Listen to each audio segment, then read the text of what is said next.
Hello friends, नमस्कार। आज मैं आपके सामने एक सत्य कथा लेकर आ रही हूँ जिसे एक प्रत्यक्षदर्शी 102 वर्षीय शिव प्रसाद जी ने सुनाया है।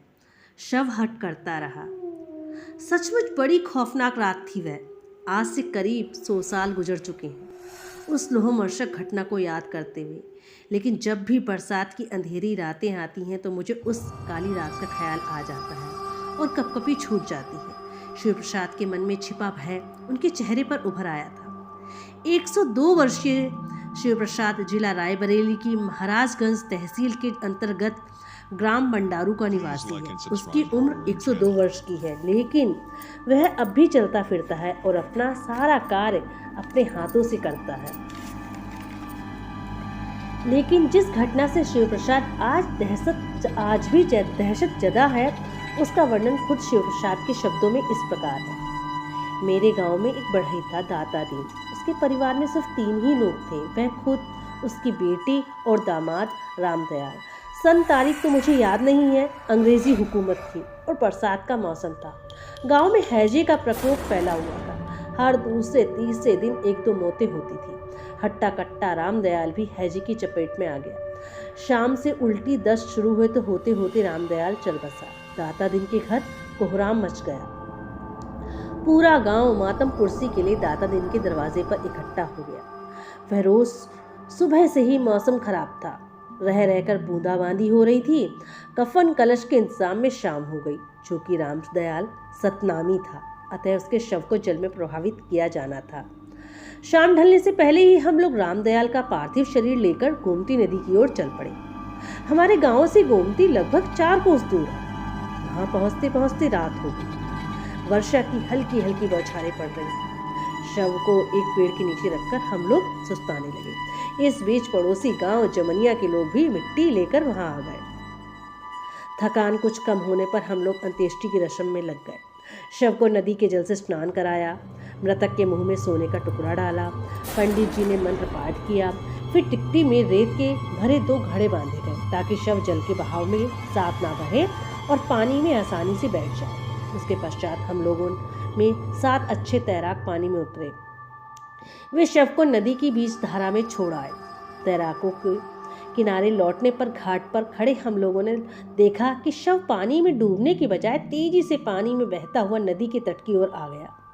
पानी में उतरे तैराक पुनः शव को नदी के बीचों बीच ले गए, मगर जैसे ही उन्होंने टिकटी छोड़ी, शव पहले से भी अधिक तेजी से बहता हुआ किनारे पर चला आ गया।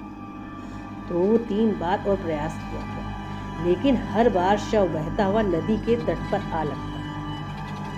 हम सभी लोग बहुत आश्चर्यचकित थे। नदी का बहाव भी तिरछा नहीं था, फिर शव बार बार क्यों तट की ओर बहकर आ जाता था? यह बात हमारी समझ में नहीं आ रही थी। कुछ लोगों ने शव को किनारे पर ही छोड़ देने की सलाह दी, मगर गांव के बुजुर्ग राजी नहीं हुए। उनका कहना था कि भोर होते ही चील, कौवे और कुत्ते नोच नोच कर शव की दुर्दशा कर डालेंगे।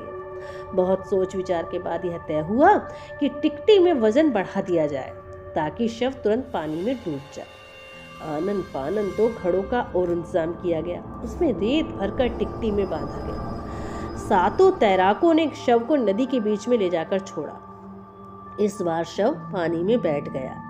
जब कुछ देर तक लाश ऊपर नहीं आई तो हम लोग लौट पड़े, लेकिन हम बार बार पीछे मुड़कर नदी की ओर देख रहे थे कि कहीं लाश पानी पर उभरी तो नहीं। तभी यकायक हमारे कदम रुक गए। सब हैरत भरी नजरों से नदी की ओर देख रहे थे। शव तैरता हुआ नदी के किनारे की ओर आ रहा था। उस वक्त आधी रात से अधिक बीत चुकी थी। पंडित जी ने और कोशिश करने से मना कर दिया। हम लोग चल दिए। अभी हम लोग 2 फरलांग की दूरी भी तय नहीं कर पाए थे कि बारिश होने लगी। बरसात से बचने के लिए हम आम के बाग में पेड़ों के नीचे खड़े हो गए। बहुत तेज पानी बरस रहा था। रह रहकर बिजली चमक रही थी और बादल गड़गड़ा रहे थे। पेड़ के पत्तों के टकराकर पानी की महीन बौछार हम पर पड़ रही थी। तभी अचानक नदी की ओर से कुत्तों की रोने की आवाज़ आने लगी। पेड़ों पर बैठे हुए पक्षी एक स्वर में चहचहाने लगे। कुत्तों के क्रंदन और चिड़ियों की चित्कार से वातावरण में अजीब सा भय सा उत्पन्न हो गया। सभी तेज बिजली चमकी। बाग में दाएं छोर पर एक पेड़ के नीचे खड़े 2 युवक चीख पड़े। चीख सुनकर हम लोग उनकी ओर दौड़े। दोनों युवक थर-थर काँप रहे थे। उनके मुंह से आवाज़ नहीं निकल रही थी। बहुत पूछने पर एक युवक ने झाड़ी की ओर इशारा किया। उस ओर देखते ही हमारी दशा भी उस युवकों जैसी ही हो गई। करीब 20 कदम की दूरी पर टिकटी से बंधा रामदयाल का शव जमीन की ओर रेंगता हुआ हमारी ओर बढ़ रहा था। अंधेरे में भी उसका सफेद कफन साफ दिख रहा था। हम इतने भयभीत थे कि चाह कर भी चीखते हुए भाग न सके। हमारी टांगें जड़ हो चुकी थी।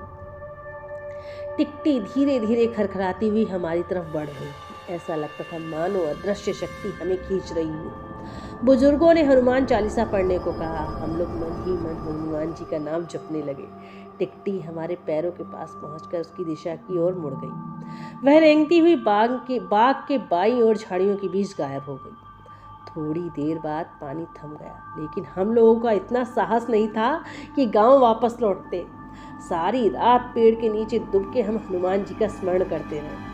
भोर होने पर हम लोग वहां से चले। हमने झाड़ियों में भी देखा, लेकिन शव वहां नहीं था। रामदयाल का शव कहाँ गायब हो गया, यह पता नहीं चला। हमारे गांव में आज भी कोई मरता है तो उस काली रात का जिक्र अवश्य आता है। इस प्रकार इस सत्य कथा का समापन हुआ। ये रायबरेली के बंडारू गांव की सत्य कथा है। ये आज से कम 20 साल पूर्व मैंने पढ़ी थी। तो ये किताब मुझे आज मिल गई, तो मैंने सोचा क्यों ना मैं आपको भी सुनाऊं। तो अगर आपको ये सत्य कथाएँ कहानियाँ पसंद आ रही हैं तो प्लीज़ सपोर्ट मी। मेरे चैनल को लाइक, सब्सक्राइब, शेयर और कमेंट ज़रूर करें। अपना इतने कीमती समय देने के लिए आपका बहुत बहुत धन्यवाद।